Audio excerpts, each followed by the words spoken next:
أهلا بيكم في دراما كاست. نحلل الدراما ونحكي الكواليس. المشهد بيبدأ بصدمة مرعبة بجد. أصلي محاصرة مورجان على سور البلكونة وفي إيدها سكينة، ومش بس بتتهددها، دي بتعترف بكل برود بسجل كامل من محاولات القتل القديمة، من أول إطلاق النار للخطف لحد محاولة الغرق في المسبح. والمفاجأة اللي بتقلب كل الموازين في اللحظة دي إن آتش واقف في الضلمة وبيسمع كل حرف. وخلال الفيديو ده هنكشف تفاصيل المشهد المرعب ده، وإزاي عشا رومانسي هادي تحول لمحاولة قتل، وفي النهاية هنعرف السبب الحقيقي ورا التحول المفاجئ لأصلي واعترافها الخطير ده. الحلقة 83 من الأعراف هي فعلا حلقة كشف الأقنعة وتصفية الحسابات. اللحظة اللي على البلكونة دي هي قمة جبل الجليد، لكن القاعدة بتاعته اتبنت على مدار 100 يوم من الصمت والعناد القاتل. طب خلينا نبدأ من الجذور، من المواجهة الأولى بين مورجان وآتيش بعد فترة البعد دي. الموقف كان مشحون بطريقة تخنق فعلا، رمي ورقة الطلاق وتبادل اتهامات قاسية جدا. آتيش بيبرر غيابه الطويل وإن حتى ما اتصلش بيها بإن ده كان لمصلحتها، عشان ما يفكرهاش بألم الماضي. ومورجان بترد بنفس المنطق بالظبط، إنها سابته عشان هو كمان ما يتوجعش.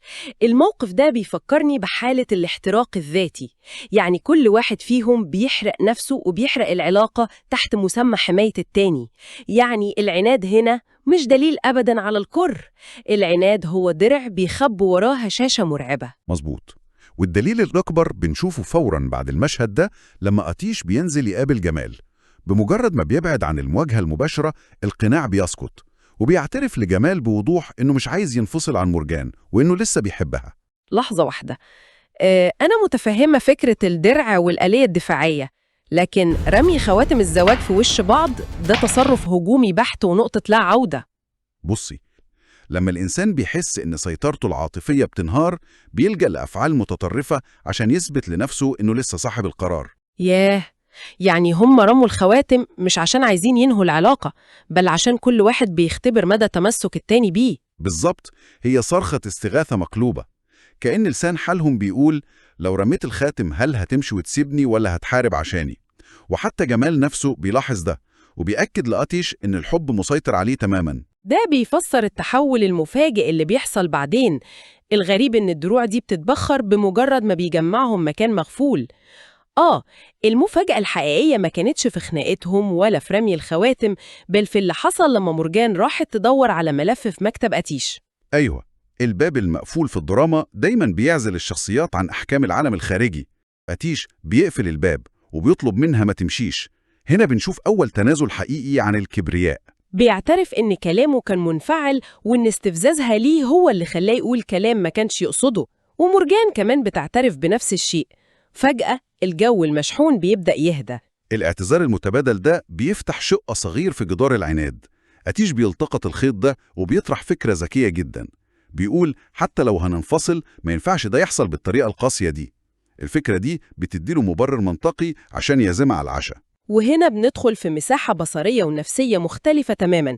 مورجان بتطلب إن العشاء يكون في البيت مش بره، وبنشوف تحضيرات بتعكس قد إيه لسه فيه اهتمام عميق.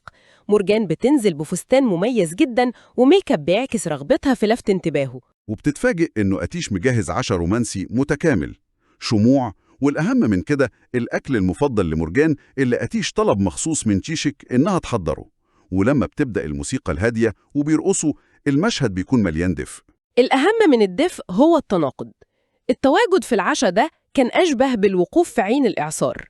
المكان هادي جداً وجميل، بس الهدوء ده موجود بس لأن في ضغط تدميري مرعب بيلف حواليهم بره الباب. مبدأ الاستمتاع باللحظة الحالية اللي بيصر عليه آتيش هو في الحقيقة شكل من أشكال الإنكار. هو بيهرب من المواجهة الحقيقية للمشاكل، وفي الوقت اللي هم عايشين فيه جوه عين الإعصار دي الكاميرا بتاخدنا للواقع المرعب بره.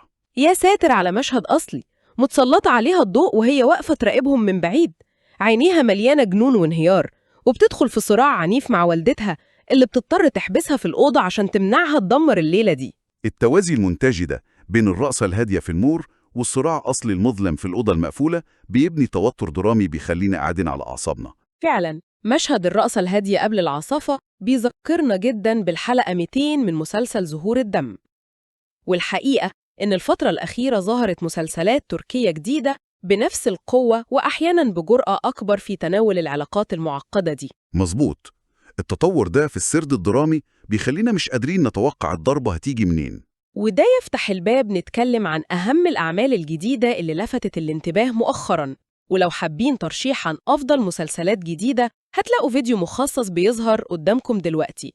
أمير وإسراء هيقدموا أقوى الترشيحات لأفضل المسلسلات التركية الجديدة ضمن برنامج أفضل المسلسلات التركية واللي بتظهر قدامكم دلوقتي في علامة الآي فوق. استنوهم. خلينا نرجع للضربة اللي دايما بتيجي لما الشخصيات بتوصل لأقصى درجات الاستسلام للمشاعر. بعد فقاعة السلام دي بننتقل لمشهد البلكونة. الجو هادي، بيشوفوا نجم ساقط وكل واحد فيهم بيتمنى أمنية وما بيرضاش يقولها للتاني. الكتمان ده بيعكس خوفهم الداخلي العميق. النطق بالأمنية معناه الاعتراف بالاحتياج، والاعتراف ده معناه كسر الدرع اللي اتكلمنا عنه. ولما بنوصل للصبح بنشوف أتيش بيصحى وهو حاضن مرجان اللي لسه نايمة. أيوة، وفي اللحظة دي بيعترف لها إنها حب الوحيد في الحياة وإنه مستحيل يتخلى عنها. بيغطيها بحنية وبيمشي. ولما مرجان بتصحى بتعترف لنفسها بصوت مسموع إنها مش عايزة تتطلق. المشهد ده نقدر نعتبره معاهدة سلام داخلية لكل شخصية. بس في قواعد الدراما، السلام الداخلي السهل ده دايماً بيكون مجرد تخدير مؤقت قبل العاصفة. وبالتوازي مع ده بنشوف موزين بتتوسل لجمال إنه ما يقولش الأتيش على سر معين. السكوت ده بيأكد إن القصر ده مليان أسرار قابلة للانفجار. وده بيطرح السؤال الأهم: إزاي اللحظة الهادية دي واعترافات الصبح اتحولت لكابوس ومحاولة قتل صريحة في ثواني؟ اللي فجر الوضع هو تقاطع مسارين عكس بعض تماماً. حالة الثقة المفرطة اللي عاشت فيها مرجان، ووصول ضغط أصلي لنقطة الانكسار. أصلي بتستخدم حيلة خبيثة وبتمثل على والدتها إنها هديت عشان تخليها تفتح الباب. وبمجرد ما بتغرب بتواجه مرجان هنا، وبسبب شحنة الأمان اللي أخدتها بتتعامل مع أصلي بثقة وتحدي وبتطردها. التحدي ده كان الشرارة اللي شعللت برميل البارود جوه عقل أصلي. التناقض البصري اللي المخرج بيقدمه في اللحظة دي استثنائي ومخيف بجد. أصل بتجري زي المجنونة تدور على السكينة، والمخرج بيورينا مرجان في أوضتها هادية جدا وماسكة خاتم الزواج ومحتارة تلبسه ولا لأ. إيد ماسكة خاتم بيمثل الأمل، وإيد تانية ماسكة سكينة بتمثل الموت. وفجأة بدون أي إنذار أصلي بتقتحم الأوضة وبتهجم على مرجان وتزقها لحد البلكونة وتحاول ترميها. وهذا يطرح نقطة تحليلية في غاية الأهمية بتخص سيكولوجية الجاني. لأ، والمفزع إنها ما اكتفتش بالهجوم ده، دي انهارت واعترفت بكل جرائمها السابقة: محاولة إطلاق النار والخطف ومحاولة الإغراق في المسبح. وهنا بتيجي الضربة القاضية اللي بتغير مجرى المسلسل كله. الكاميرا بتكشف لنا إن أتيش كان واقف في زاوية قريبة وسمع كل حرف. بالظبط، السجل الإجرامي اتكشف بالكامل. وجود أتيش كشاهد مستمع بيمثل زلزال سردي. هو اكتشف إن الوحش كان عايش معاهم في نفس البيت بوش بريء، وده بيخلينا قدام تساؤلات مصيرية. بعد ما أتيش سمع بنفسه سجل الجرائم المرعب لأصلي، المشهد انقلب تماماً. إحنا مش قدام مجرد غيرة، إحنا قدام محاولات قتل متعمدة. إيه هيكون رد فعل أتيش في جزء من الثانية ده؟ هل هيقدر ينقذ مرجان في اللحظة الأخيرة؟ وإزاي هيعاقب أصلي بعد ما انكشف الوجه الإجرامي بتاعها؟ هل هيسلمها للشرطة ولا هيكون في انتقام شخصي؟ أكيد الأسرار اللي مخبياها مزين عن جمال لسه هتلعب دور كبير في الحلقات الجاية، وده اللي هنتابعه خطوة بخطوة. هنسيبكم تفكروا في مدى بشاعة إن الأمان اللي بندور عليه ممكن يكون هو نفسه الفخ اللي بيقضي علينا. نلتقي في ملخص وتحليل جديد على دراماكاست.